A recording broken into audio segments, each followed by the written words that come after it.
Well, there it is. Welcome back. It's been a while since we made a video. Apologies for that. Been really busy.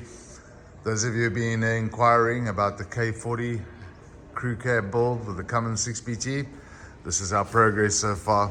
We've done a final mock-up now of all the body panels, the doors. We've put the glass in so that we can get everything hanging correctly with the right weights and everything.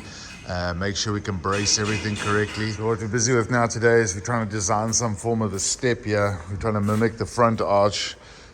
If you look at the picture that I'm going to post there now, we're trying to do something similar to that. The load bed needs to move a bit to the other side, and now we've got to adjust this arch here that we're working on today. I would say originally we were planning on putting it in somewhere around there, but the more I'm looking at it now, I think we need to slice the load bed like that and angle it a bit like this, because it's cutting too straight there by the tire, and it needs to go in a bit so that it's in line with the other one. But we kind of have, I don't know if we're going to keep the original design of the step. It looks a little bit big to me, so right now we're just putting it in to get an idea of what a step would look like and what kind of a step we're going to design for it. I'm not quite sure if I'm sold on that idea of having one big long step like that, because it makes the whole truck look short. It does look cool in its own way, but yeah, like I say, we need to trim that down there and get the bed shifted into position today.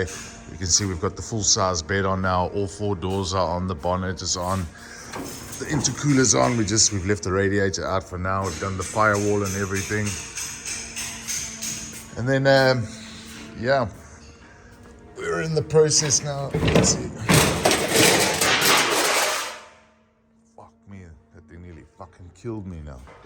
Anyway, we're fitting the final seat mounts, the tunnel, the Mustang seats up front.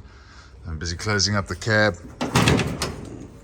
We've got the steering connected down to the box and everything. Like I say, busy with the final tunnel here. And then the solid drip rail going now, busy closing up here. The final skinning will happen on this side once we close up the top here. But right now, we're making sure everything opens and closes with the windows. We've done the window like this at the back. It's going to be a solid piece of glass there with a winding down window there. Going to retain the original triangle one up front.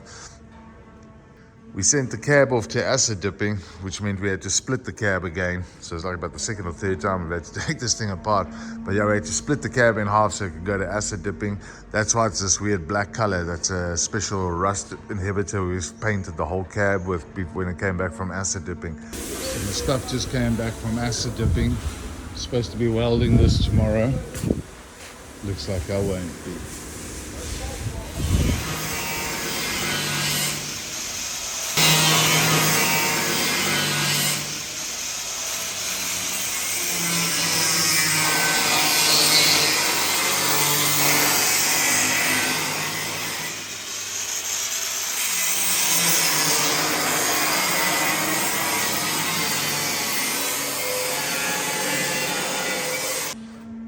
So we've got the Cummins in there, we've done the firewall and everything, put the battery box in, running a test steering in there, connected to the steering shaft so she turns, making sure we got no clearance issues before we final weld all that stuff. But yeah, it's there. They're coming to sort us out a radiator next week. Also need to design something for the grill here to protect the radiator and the intercooler, because they're both quite big and they're damn expensive. Can't afford for them to take up a stone. This is not the actual grill, this is just a grill we use for mock-up. A bunch of the parts are still at the back there, like the final doors and everything are all there. They all got acid dipped as well, so they're all standing there. But I like to use these doors here just because they already had the glass in, so I don't feel like changing the glass right now. So yeah, in the front, as you can see, we put in the Mustang, these like 2018 Mustang seats in the front. We've got the Mustang center console, which gets connected down to the Allison gearbox and transfer case. Busy with the final tunnel here, just making sure layout. Once we just want to get the seat mounting points done, the seat belt mounting points, so we can close the B pillars, because we want to mount the seat belts, have the mounting within the B pillar here. So we want to get that fitted this week coming, so we can close the pillars and then start to skin the outside. The back seat, we're busy doing the mounting points for the back seat and everything. Then we can close that up there. And like I say, then we're going to, once the seats are mounted, we'll sort the tunnel out, fit all that, and take it from there. But she's slowly coming along, getting there.